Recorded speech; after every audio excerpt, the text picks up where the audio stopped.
Bonjour, je peux vous interviewer ou pas? Oui. Bonjour, ben vous êtes sur BB Média, média indépendant, et j'avais une petite question. Alors, pourquoi déjà vous êtes là aujourd'hui? Premièrement, parce que c'est la fête du travail. Ouais. Et deuxièmement, parce qu'on est toujours dans la contestation du report d'âge de la retraite à 64 ans. D'accord.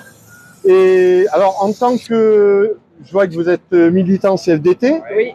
Que pensez-vous donc de ce qu'a dit votre secrétaire général, qu'il arrêtait tout et qu'il allait discuter avec le gouvernement? Il n'a pas dit ça. C'est pas ce qu'il a dit. Alors, qu'est-ce qu'il a dit exactement? Il a dit que... Je vais vous le tenir. Alors, il était sur... RTL. Ouais, puis moi je l'ai vu ce matin sur la France Info, que on a un gouvernement qui, contre la population entière, a décidé de passer en force sur ce sujet-là. Ouais. Maintenant, on a des perspectives, il y a la mobilisation d'aujourd'hui, il y a ce que décidera le Conseil constitutionnel dans 48 heures, il y a le projet de loi du groupe parlementaire Lyotte, Ouais. et puis tous ces éléments-là font que, entre guillemets, la messe n'est pas dite. Tout à fait. On va continuer à mobiliser, à peser pour que ils finissent par se rendre compte que c'est une ineptie, parce que le choix qui a été fait, c'est de faire porter le poids exclusivement sur les travailleuses et les travailleurs. Nous, on est santé sociaux. Donc, les auxiliaires de vie qui interviennent à domicile auprès des personnes âgées, les aides-soignantes en EHPAD, c'est des gens qu'on défend au quotidien. Et quand on discute avec elles nous disent, mais tu te rends compte, déjà à 55 ans, je suis cramé. C'est très dur. Envisager qu'on puisse faire ça jusqu'à 64 ans, ceux qui décident ça, ils n'ont jamais bossé de leur vie. Et puis, c'est un choix qui engage ceux qui l'ont fait. Mais en aucun cas, ce gouvernement ne veut regarder la question par rapport à son financement. Aujourd'hui, c'est les salariés, et surtout les salariés femmes, qui vont payer le financement des retraites. À aucun moment, on s'est posé la question, est-ce que les entreprises ne pourraient pas participer un peu plus? Parce que là, il y a un truc qui est un vrai scandale. Les exonérations Fillon sur initialement les bas salaires, ça va jusqu'à 1,6 fois le SMIC. 1,6 fois le SMIC avec les hausses régulières du SMIC. J'ai calculé en vitesse l'autre jour, ça doit correspondre à un salaire de 2700 € brut par mois. Tous les salariés qui aujourd'hui sont en dessous de ça, leur patron gagne des exonérations de cotisation. Et après on dit, il n'y a plus de sous dans les caisses. Bah ouais, mais à faire en sorte que on limite la contribution. Et nous, ce qu'on dit, c'est que tout le monde doit contribuer en fonction de ses moyens et recevoir en fonction de ses besoins. C'est le principe de la sécurité sociale à l'origine. Tout à fait. Ben, je vous remercie beaucoup. Bonne journée. Bonne manifestation à vous. Et puis désolé pour le stade. Vous seriez arrivé dans 2 heures, vous auriez vu notre secrétaire général qui est de Toulouse et qui est particulièrement affligé. Qu'est-ce qui s'est passé? Ben oui, c'est vrai que vous êtes gilet jaune. Bon, je peux vous interviewer? Je suis média indépendant. Pourquoi vous êtes là aujourd'hui? Ah, moi, c'est pour tout, pour la retraite, pour les augmentations de la vie, pour les petits vieux qui mangent dans les poubelles, pour les étudiants que, pour faire leurs études, ils sont obligés de se prostituer. Moi, je suis là pour tout parce que je suis fatiguée de ce gouvernement, fatiguée de ce qu'on nous impose. Il mérite pas de vivre, ce type, c'est pas possible. Vous savez, quand un psychopathe reste un psychopathe, Ah oui. On parle du même, on parle de Emmanuel Macron. On ne peut pas le respecter quand il se permet d'insulter les citoyens français. On ne peut pas le respecter. Depuis qu'il a dit, venez me chercher. Et ça, on n'oubliera jamais. Il a voulu cautionner un flic violent, un Sangori, qui massacrait les gens dans la rue. Voilà. Et depuis ce moment-là, il n'arrête pas de critiquer la France. Les citoyens français, on les emmerde. Les gens qui sont rien. Ça c'est inadmissible. Ça c'est inadmissible. Et il va à l'étranger, il critique la culture française. Ouais. Je sais pas, je suis pas là à vous manipuler. Vu l'histoire, je suis sidéré. Et ce qui m'a écœuré le plus, je le dis aussi, ces enculés de gauche allaient voter Macron.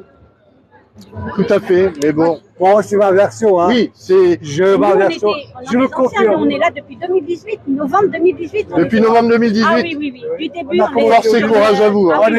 On était très pacifiques. Oui. On est devenus violents parce qu'on a qu'ils été nous ont violents. lâché les flics. D'accord. Ils nous ont massacré les flics au début, hein. Oui, oui. Hein, parce qu'ils ont dit. C'est pour ça, et maintenant, est-ce que vous cautionnez les Black Blocs? Ah non, Moi, attendez, moi je suis pas d'accord. Hein. Moi je suis pas d'accord. Vous savez que les Black Blocs sont là à la base pour protéger les manifestants. Voilà, moi je suis d'accord avec vous. Par contre, Voilà. moi j'aime bien les Black Blocs. Par contre, je fais attention avec les antifas parce que les antifas, vous marchez facilement dessus. Tout à Un fait. Black Bloc vient vous aider. Elle vous Exactement. emmène. Moi je sais plus d'une fois aux Champs-Élysées, j'avais même tous les pieds qui touchaient par terre. On m'avait déjà pris pour m'emmener. Et moi je me demandais ce qui se passait, mais après j'avais l'habitude. Hein, Ouais. j'avais l'habitude. Mais non, moi je suis pour les Black Blocs, ça c'est sûr. Moi au début, hein, Mais j'ai pour vu les les Black antifas, Blocs arriver, hein. c'est bien, C'était mais- très pacifique. Hein. Ah voilà, mais Mais comme je vous ai dit et je confirme, la police a reçu l'ordre de massacrer les gens. Tout à fait, ouais. Moi, c'est ma version hein, Mhm. que j'ai eue, Ah oui, Oui, que ils ont j'ai reçu vécu, des ordres, oui. que j'ai vécu. Hein. Vous savez, quand vous voyez les gens qui n'ont commis aucun délit, ils les tabassent. Vous voyez. Et j'appelle ça inadmissible dans une société de l'an 2023. C'est D'accord. tout. Et alors, bon, là aujourd'hui vous êtes venu. Qu'est-ce que vous attendez à l'issue de ce 1er mai? Bah, qui démissionne. On n'en peut plus de ce sale type. On n'en peut plus, on est fatigué. Qui démissionne. Et vous qui s'en pensez aille. qu'il va le faire? Non. Bah, non. Dictateur. Vous savez, on dit toujours l'espoir fait vivre. Hein, Vous mais... savez, un psychopathe, il a plusieurs personnalités. Ouais. Ah oui, c'est vraiment une mauvaise personne. Puis en C'est pour plus de ça. ça, il fume du shit. Enfin, pas du shit, la poudre dans le nez, je ne sais même plus comment on appelle ça. Là. La cocaïne. La cocaïne, et puis il se refait comme ça à chaque fois le nez, et les gens ne comprennent rien, de toute façon, les gens comprennent rien. On leur dit de regardez tout ce qui passe. Ils vont passer la carbone en 2027. Vous vous rendez compte, les gens qui ont quatre personnes au foyer vont payer 1 800 € par mois. J'espère que ça passe jamais, mais ils sont en train de la mettre. Hein. Et les gens, non, ils sont là, oh ben non, qu'est-ce qui se passe? À la base, on est dans la rue, chez les jeunes, C'est pour des parce qu'il y a plus de 10 millions de précarité, monsieur. Voilà, c'est ça. Hein? Il y a ça, puis il y a autre C'est chose ça aussi. ma base. Après, c'était Macron, hein? L'insupportable, c'est tout. Et je trouve que le français, citoyen français que je suis, j'ai honte qu'un homme se permette de critiquer la France comme ça. Hein? C'est pour ça que je ne l'aime pas. La France, elle a une culture. On ne dit pas que la Guyane, c'est une île. Hein? Non, non, la Guyane n'est pas une île, non. Voilà. Mais il dit, Oui, mais il le dit, oui, mais ce n'est pas une île. oh, c'est pas une île. Et Vous puis, voyez, je dis, regardez les patients en 2017, en 2018, on est sortis. On n'en pouvait plus. Vous savez que ça allait nous arriver tout ça. Vous savez, il y a plein de choses qui ont changé, il y a plein de trucs qui sont mis en œuvre et on n'arrivera pas à s'en sortir. Soit qu'on tombe dans le chaos, il y aura une révolution, il y aura quelque chose. Soit que les élites vont dire attention, lui c'est un psychopathe, parce qu'en fin de compte, lui, il est élu par les élites, hein, il n'est pas élu par nous. Hein. Exactement. Faut pas être bête, faut être vraiment réfléchi. Et soit que les élites vont pas être contents, ils vont l'enlever en disant, mais non, il est débile cet homme-là, on va l'enlever. Soit qu'ils vont continuer comme ça pour qu'avant qu'il parte, que tout soit passé, qu'on rentre dans la monnaie numérique, qu'on rentre dans tout ça. Mais les gens ne comprennent pas, parce que tout ça fait le système, c'est qu'on va être riche pour avoir. Est-ce que vous pensez qu'aujourd'hui il va y avoir beaucoup de monde? Ah oui, oui. Oui. ah oui, oui. Moi, normalement, j'avais arrêté depuis janvier à la bourse. C'est 4 années que je fais Gilets jaunes. Oui, oui. Et je pense que les gens ils vont réagir énormément. Les gens, ils vont pas gâcher leur vie de 2 ans de travail en plus. Ah oui, il y a Hein? ça aussi. C'est gâcher une vie, hein, monsieur. Hein? Parce que la vie, elle est sacrée. Pour moi, c'est sacré la vie. Hein? Rien ne vaut mieux la vie. Alors, je vois ce genre de personnage. J'en suis pas écœuré parce que je le combatte. Hein? Mais je peux vous dire mon analyse. Moi, je suis mai 68. J'ai 74 ans. Ah oui.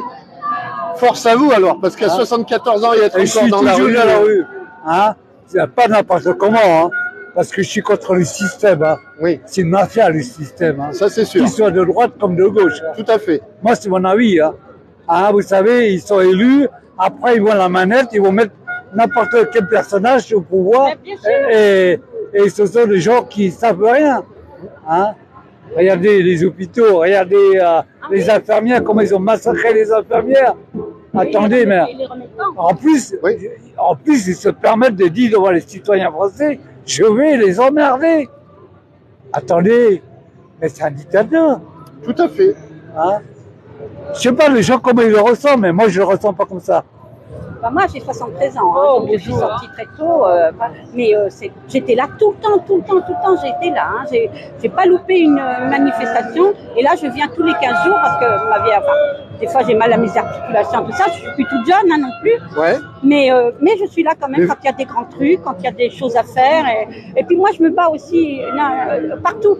Je suis pas seulement là, je vais aussi dans des associations, je vais à droite, je vais à gauche. Je reste pas seulement dans là. Moi, j'ai fait mes 68, enfin j'ai fait tout ce qu'il y avait à faire, hein, ça c'est sûr. Ben, force à vous. Voilà. Je voudrais vous dire une connaissance que je me suis fait. Quand on a fait mai 68, il n'y avait pas de violence à ce point-là par la police. Ouais. Et les nouveaux synthèses qui donnent l'ordre aux flics de massacrer les gens pour plus qu'ils reviennent. C'est ça qui est aberrant. C'est ça qui est aberrant. Ouais. Et en 68, c'était pas comme ça. Hein. C'est pour ça que le bloc répond à la violence par la violence. Voilà. Vous savez qu'on se permet de dire que la police... Ben, bonne manifestation.